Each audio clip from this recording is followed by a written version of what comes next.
Juliane vit très mal le fait de ne pas être acceptée par la mère de Adrien, et apprécie encore moins le fait que Adrien n'y voit aucun inconvénient, puisqu'il voit sa mère 2 fois par an seulement. Le sujet amène une dispute entre les deux amoureux.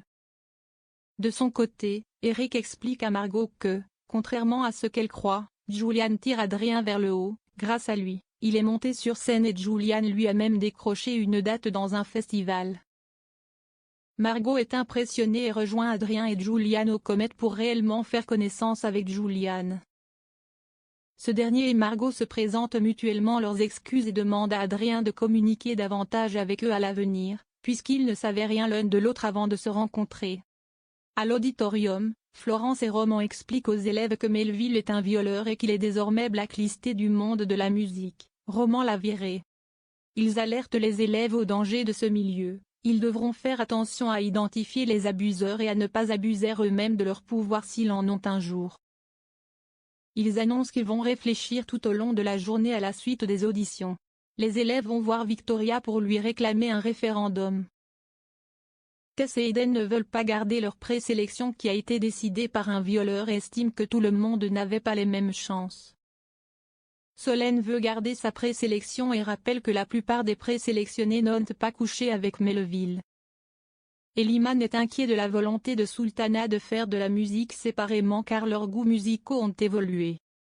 Elle décide de le convaincre qu'ils peuvent partager d'autres choses ensemble, et l'entraîne dans un défi qui s'avère un peu trop compliqué. Cuisiner ensemble une bouillabaisse. Si est un fiasco, mais partager cette expérience leur a prouvé que peu importe l'activité, ils passent du bon temps ensemble. Solène présente ses excuses à Maddy pour ne pas l'avoir soutenue au profit de Tess et Melville. De son côté, Tess dénonce Melville sur les réseaux sociaux avec le hashtag balance ton porc.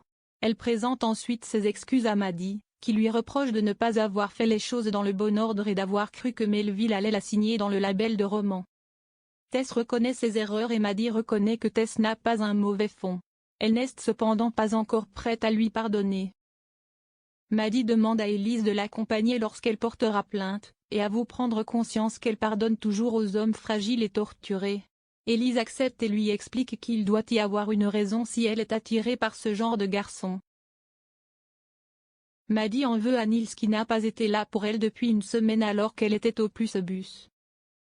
Il lui annonce qu'il est prêt à se remettre en couple avec elle, mais elle refuse. Elle a besoin d'être seule. Je ne m'aime pas encore assez pour être dans une relation sans être écrasée.